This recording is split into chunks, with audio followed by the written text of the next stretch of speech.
At sa ating pong lagay ng panahon, napanatili po ng Bagyong Enteng ang kanyang lakas habang kumikilos ng pahilagang kanluran o ang karagatan ng Vinson, Camarines Norte. Taglay po nito ang lakas ng hangin na 65 kilometro bawat oras malapit sa gitna at pagbugso ng hangin na abot sa 80 kilometro bawat oras. Signal number 2 sa hilagang silangan ng Camarines Norte, Camarines Sur, silangan ng Cagayan at silangan ng Isabela.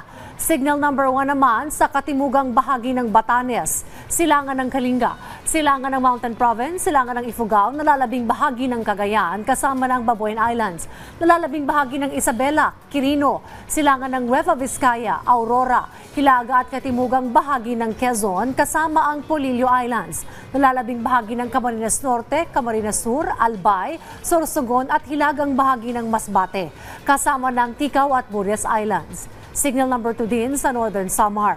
Paalala po ng pag-asa sa mga residente. Gawin po ang iba yung pag-iingat lalo na kung malakas ang buhos ng ulan na posibleng maging sanhi ng mga pagbaha at pagguho ng lupa.